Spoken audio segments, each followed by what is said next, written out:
هنا نشوف السؤال ده. واحدة برايمي جرافيدا عندها يعني جاية في الأسبوع 26، الكومبليت بلاد كاونت كان فيه أنيميا واضحة 9.4 جرام بير دي ال هيموجلوبين. مين كورباسكولار فوليوم كان قليل، يعني مين يعني في مايكروسيتيك أنيميا.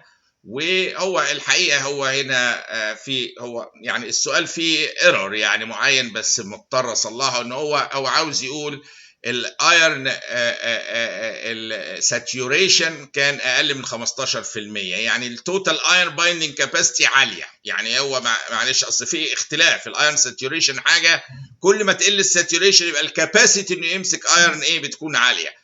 فهو ما ينفعش يبقى كاباسيتي وساتيوريشن، يعني هو توتال ايرن بايندينج ساتيوريشن الترانسفيرن يعني ساتيوريشن كان اقل من 15%. معناه ان التوتال ايرون بايندنج كاباسيتي عاليه، يقدر يمسك كتير، ما هو عنده فاضي 85%. يعني يعني باختصار عاوز يقول المين كورباسكولار فوليوم واطي، والساتوريشن بتاع الترانسفيرين قليل، والايرون بايندنج كاباسيتي عاليه بالتبعيه. What is the incorrect statement regarding hair management؟ هو دي حالة ايرون ديفيشنسي انيميا فيها المين كورباسكولار الهيموجلوبين واطي، مايكروسيتيك وانيميا، والترانسفيرنس ساتوريشن قليل، وبالتالي الايرون بايندنج كاباسيتي عاليه. دي الرساله اللي هي عاوز يقولها في هذا السؤال الممتحن. هنا انا عندي الاوبشنز ريكومندد اورال دوز اوف اليمنتال ايرون 150 ل 300 مللي جرام بير داي، وده مظبوط الكلام ده فعلا. oral iron therapy may cause constipation، تمام التمام كلنا عارفينها دي. parenteral iron therapy might induce teratogenic effect، لا ده دي عمرنا ما سمعنا ان البارنترال ايرون، وده بنحتاجه ساعات في البريجنسي، ما حدش ذكر ان هو ممكن يبقى له اي teratogenic effect. adding folic acid للايرون فورمولا is better than iron formula alone، absolutely correct، لان كثير من الحوامل بيحتاجوا high dose of folic acid عشان نقلل احتمالات النيورال تيوب ديفكتس، لان عندهم كمان انكريز في النيدز عاليه جدا للفوليك اسيد. and humans generally عندهم تندنسي لهم فوليك اسيد ديفيشنسي قبل ما يحصل بي 12 ديفيشن، لان الستورز قليله بتاع الفوليك اسيد، بيتاخد مع خضروات والحاجات دي، وكثير ناس بتهمل في اكلها. السيانكوبالامين is essential for normal erythropoiesis، that's absolutely correct. يبقى الحاجه الوحيده اللي غلط هنا لما يقول لي ان الايرن بارنترال ايرن بيعمل تيراتوجينيك افكت، ده الكلام ده غلط، ما سمعناش بيه ولا حد جاب سيرته. طالما عندها ايرن ديفيشنسي، الايرن هيدخل ينزل يملى الايرن ساتوريشن ارياس في الترانسفيرين ويملى الستورز، وبعد كده البول مارو يبدا يستخدمه ايه في تكوين ار بي سيز مظبوطه.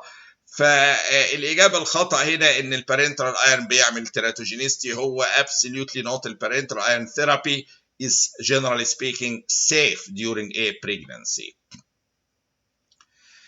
طيب عندي السؤال ده، واحد عنده 80 سنة جاي للإمرجنسي ديبارتمنت، عنده numbness of his right arm that resolves بعد 6 ساعات. حلو قوي. upon being admitted to the general medical ward، ده كويس، ده لاكي، ده يعني resolved بعد 6 ساعات قبل ايه ما يعني الدنيا تقلب كان هو اتحسن. يعني ماشيه دي حاجه ايه اللي تيجي كده ترانسنت اسكيميك اتاك ممكن، لانها هي غالبا 1 اور بس بتستمر up to 24 hours ساعات، فخدوا بالكم. he has had 3 episodes of similar symptoms within the last week، يعني ده معدل عالي كمان من التي اي ايز حسب. His past medical history includes hypertension, type 2 diabetes, stage 2 chronic kidney disease, and has suffered a myocardial infarction 10 years ago. كلها دي حاجات تمشي مع التي اي ايز عادي جدا. انفاركشن من اثيروسكليروزس يمشي مع دي برضو عاملها. الكيدني ديزيز والديابيتس معرضين اكتر لاثيروسكليروزس وثرومبوستيكان وتي اي اي.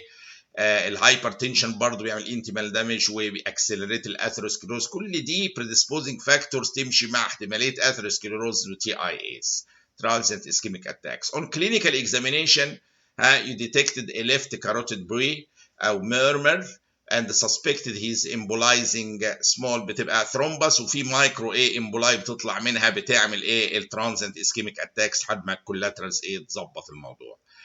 فاحتمال في اثيروميتاس بليك هنا في الكاروتيد، سامع ايه ميرمر عليه. From the following list, what is the most appropriate first line investigation to exclude carotid artery stenosis؟ معروف في التي اي اي افضل حاجه بنعملها لنديتكت الثرومبس ونشوف فيه ستينوز ولا لا، ان احنا نعمل ايه؟ الكاروتيد دوبلكس سكان. كاروتيد دوبلكس الترا ساوند سكان ده هو من افضل الاشياء اللي بنديتكت بيها وايه وجود ستينوزس وناروينج ايه في حته من الكاروتيد. الام ار اي مش هو البيست ولا بلين اكس راي ولا الحاجات دي كلها. الالتراسونيك، لا، اهم حاجه الكاروتيد دوبلكس ده متخصص يعني ايه في الكاروتيد ارتري التراسونيك مخصوص، ويقدر يصور ويجيب لي الستينوتيك ارياس ايه كمان بدقه.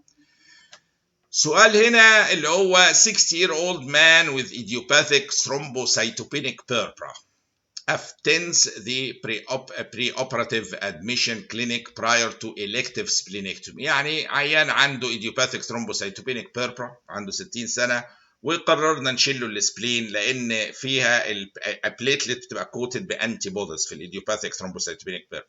بتروح على السبلين، الماكروفيجز تبدا تاكلها وتكسرها، فيحصل ايه؟ تكسير البليتلتس هناك ويحصل ثرومبوسايتوبينيا. ده اتس اميون ان نيتشر، بس التكسير كله في السبلين. اي نعم ما بيحصلش سبلينوميجالي، ما بيحصلش. ليه؟ لان عدد البليتلتس صغير بدرجه ان مش هتكبر السبلين مهما نكسر في البليتلتس. لكن لو هيموليتيك انيميا مثلا شغاله فيه زي سفيروسايتوز بيبقى كبير جدا، فارق السماء والارض، تعتمد على العدد هنا. فده قررنا نشيل السبلين، اخد كورتيزون يبدو ما مشيش، وقررنا نشيل السبلين عشان نخلص من الحاجه اللي بتكسر له البليتلز دي. اللي هيشيل السبلين ده معرض لاورجانيزمز معينه وله فاكسينيشن بروتوكولز معينه، فبيسالوا هنا which of the following immunizations are given routinely prior to splenectomy. ايه اللي يعني روتين لما قبل ما اعمل سبلينكتومي لانه معرض بعدها بشده له ان انا ادي له ايه؟ نيوموكوكال فاكسين عشان العمليه الاوبزونايزيشن في الاميونولوجي اللي كان السبلين واللي كليمفاتيك بارت بالليمفاتيك سيستم بيشير فيها بقوه، ان بتبقى ضعيفه وبيتعرضوا لنيوموكوكال انفكشنز كثيره وعنيفه جدا بعد شيل السبلين. فمهم جدا ان قبل ما اشيل السبلين ادي العيانين دول ايه؟ نيوموكوكال ايه فاكسين given routinely before السبلينكتومي. يبقى لو انا سئلت ايه قبل السبلينكتومي لازم اديه، هو ده النيوموكوكال ايه فاكسين. فحاله ايديوباثيك ثرومبوسايتوبينيك بيربرا كيس حلوه الحقيقه، وهنشيل السبلين لازم نديله ايه؟ انتي نيوموكوكال ايه فاكسين او نيوموكوكال فاكسين قبل ما يتشال ايه؟ السبلين. ونشوف الاسئله الجايه باذن الله.